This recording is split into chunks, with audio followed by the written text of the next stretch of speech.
Cordial saludo. Voy a brindar las orientaciones generales para la implementación de una gestión del riesgo y de las oportunidades. Bueno, son varios videos de tal forma que podamos facilitar y comprender todo este proceso de implementación de gestión del riesgo. Entonces, vamos a iniciar con gestión del riesgo y luego hacemos oportunidades. Pues hemos generado matriz independiente y parámetros independientes.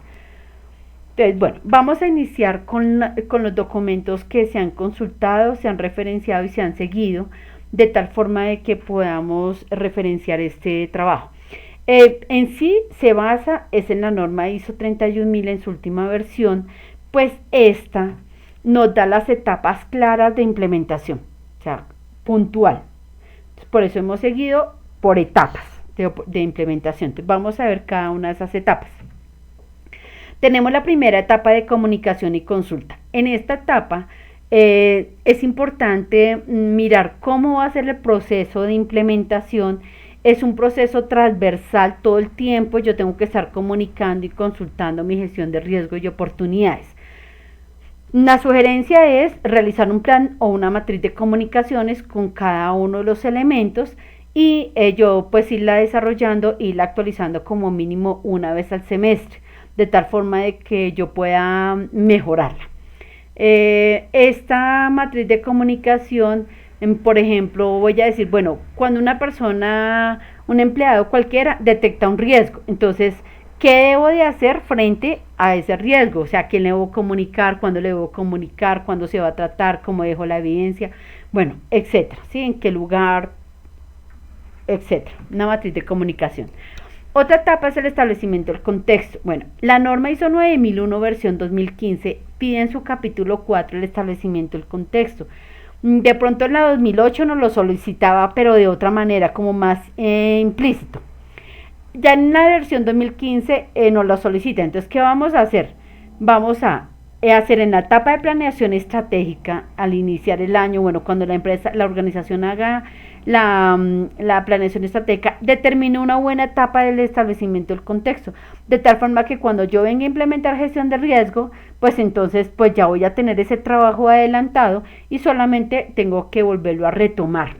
Entonces es importante. En el establecimiento del contexto, tanto la 31000 como la ISO 9001 versión 2015 me pide factores internos y externos de la organización. Lo puedo hacer por un DOFA, combinado con un PESTAL o otra herramienta que se considere acorde a las dinámicas organizacionales.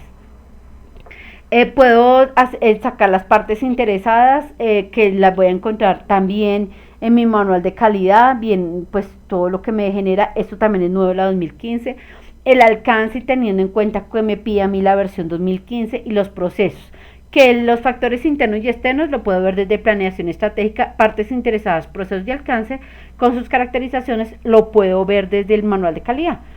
Sí, yo sé. Pero la 2015 no me puede manual de calidad. Recuerde que la 2015 a mí me da los parámetros mínimos de implementación y yo ya como organización determino qué necesito y qué no necesito. Eso pues es importante dejar claro. Ahora, este es un ejemplo de un DOFA combinado con un PESTAL y un cruce de estrategias para yo poder ir a realizar mi planeación estratégica. Bueno, viene la etapa de identificación de los riesgos. Bueno, es importante la información necesaria. Ya miré el contexto que hice al iniciar el año en planeación estratégica. También es importante que el equipo mire la información histórica, tendencias, datos estadísticos, eventos que han pasado a otras organizaciones similares, comportamientos de la organización, qué decisiones se han tomado, qué comunicaciones me han dado mis partes interesadas, bueno, todo esto. Lo importante es generar una buena lista de fuentes y de eventos que puedan generar un impacto negativo en el cumplimiento de los objetivos de la organización y que impacten fuertemente la organización, de tal forma que después yo no tenga que volver a hacer un reproceso, identificar, retomar gestión de riesgos, sino que lo haga de una vez. Otra, debo establecerle al equipo un método o un enfoque para identificar los riesgos. Por ejemplo, puedo seleccionar, hacerlo por listas de chequeo, por análisis de escenarios, por lluvia de ideas, por diagramas causa-efecto como espinas de pescado, un Pareto o un árbol de problemas, etcétera, o la aplicación de cuestionarios, bueno, otros, según las características propias de la organización y de la persona que está liderando, desde luego. Conformar un equipo de participantes, comprometidos, dinámicos, que tengan claro y conozcan muy bien las dinámicas de la organización.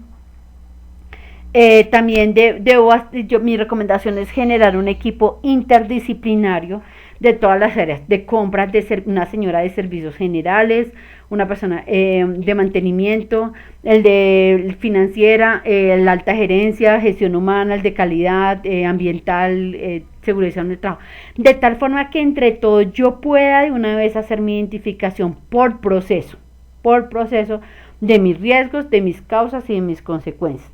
Y luego genero la identificación de los riesgos. Aquí en la parte de la matriz, entonces yo determinaría el riesgo, la lista de riesgos, el tipo de riesgo, entonces si son estratégicos, financieros, operativos, de cumplimiento, de tecnología, entre otros. Las causas, entonces el efecto de la ocurrencia de un riesgo sobre los objetivos de la institución y cuáles son las consecuencias o el impacto en el caso que se llegue a materializar ese riesgo. Entonces, etapa de identificación. Luego, entonces yo tengo mi etapa de análisis del riesgo. Entonces, en mi etapa de análisis del riesgo, yo ya identifiqué de una vez, o sea, eso de una vez siento al equipo y voy a mirar en mi riesgo inherente. ¿Cuál es el riesgo inherente? El inicial, este que yo hago que no tiene ningún tipo de tratamiento. Determino cuál es la probabilidad de este riesgo, cuál es el impacto y cuál me arroja el valor del riesgo. Esto lo tengo que hacer desde una matriz de calificación del riesgo. Entonces, la organización determina cuáles van a ser sus variables, su descripción y su frecuencia, amarrar con una frecuencia para poder determinar la probabilidad y cuál va a ser su impacto. Al determinar esto, pues voy a tener la multiplicación del impacto por la probabilidad y me va a dar el nivel del riesgo. Este trabajo, esto se debe hacer previamente con el equipo antes de hacer la identificación de los riesgos. ¿Por qué? Porque el equipo en ocasiones es resistente o qué pereza. Entonces yo lo voy a tener estratégicamente divulgado. Y también en el momento de identificar los riesgos, generar estrategias como una doble pantalla o que todos tengan su portátil y la tengan ahí, en su portátil o en su tablet, o darles una hojita donde ellos tengan esta matriz y esas variables, que cuando yo como líder diga, bueno, probabilidad por el impacto, valor del riesgo, entonces ellos digan de dónde salió y ellos vayan ayudándome a mí a calificar, o sea, es algo agotador si el equipo no está concentrado, entonces solicitarles concentración de tal forma que entre todos podamos determinar el valor del riesgo de manera objetiva. De igual forma están las descripciones del valor del riesgo de cada una de ellas. Bueno, luego que yo haga la calificación de análisis, entonces viene mi etapa de tratamiento del riesgo. Esta les voy a explicar, el tratamiento y evaluación del riesgo. Entonces, esta matriz se trabaja en dos momentos. Voy a dar un ejemplo de los momentos, cada organización dispondrá de sus momentos. En el primer semestre, o sea, al iniciar el año, enero, febrero, hago mi identificación de los riesgos. Entonces, riesgo, tipo de riesgo, consecuencia. Hago mi análisis de riesgo. Entonces, yo tengo un riesgo original o inherente. ¿Por qué se llama así? Porque no tiene ningún tipo de tratamiento previo. Entonces, yo hago todo mi análisis de riesgo y cuando a mí me da el valor del riesgo, entonces yo voy a determinar unos controles para ese riesgo y voy a determinar mi plan de acción. ¿Qué voy a hacer?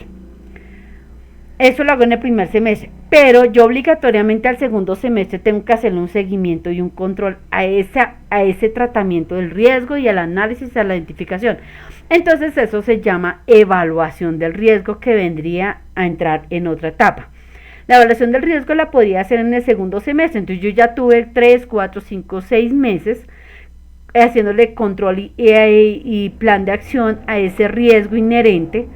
Y entonces ya vuelvo otra vez a evaluar el riesgo, vuelvo y lo evalúo, miro con mi matriz qué tipo de probabilidad se encuentra en ese momento después de un tratamiento, cuál es el impacto después del tratamiento, cuál es mi nivel del riesgo y lo vuelvo y lo evalúo. O sea, primero se llama, en el primer semestre haría el análisis del riesgo, que es sin tratamiento, y en el segundo semestre haría la evaluación del riesgo. Y entonces, a partir de esos resultados, miro qué tratamiento voy a hacer, pero ya sería un riesgo residual. Vamos a ver un ejemplo.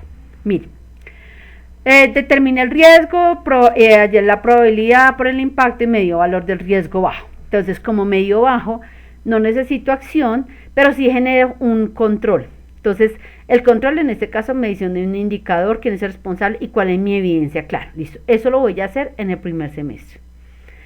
Cuando vengo a hacer en el segundo semestre el seguimiento de qué pasó con la gestión del riesgo, entonces voy a hacer esa evaluación del riesgo con un riesgo residual, porque yo ya le hice un tratamiento previo, un seguimiento previo con unas acciones claras. Y lo volví a valorar el riesgo con mi matriz de calificación, impacto por probabilidad, y entonces me determino que continúa en riesgo bajo. Digo, no, se ha comportado bien, voy a continuar con la medición del indicador, no hay problema. O cambio el control, dependiendo del dueño del proceso y el equipo que está evaluando. Luego entonces en el primer semestre, otro riesgo, análisis de riesgo, me arrojó un riesgo medio.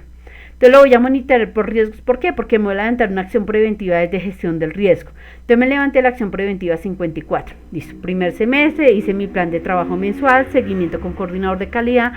Y ya en el segundo semestre, entonces hago mi evaluación del riesgo. Cuando volví a evaluar, me arrojó un riesgo bajo.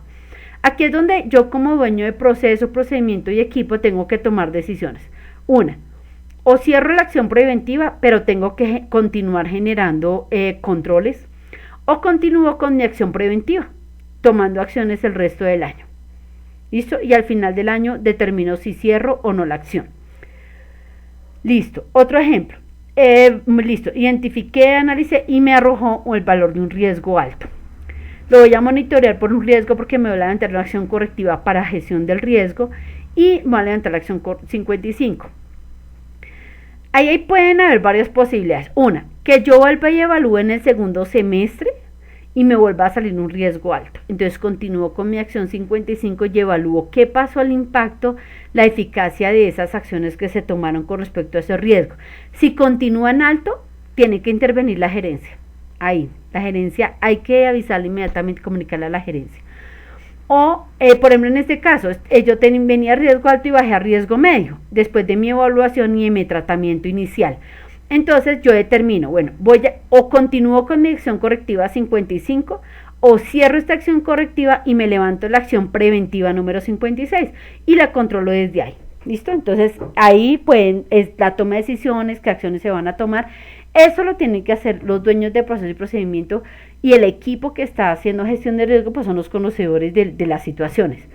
Ahora, viene una etapa de monitoreo y revisión, entonces ya hice todo, que es al final del año, que es el éxito. ¿Qué pasó con toda esa gestión de riesgo que yo estoy haciendo?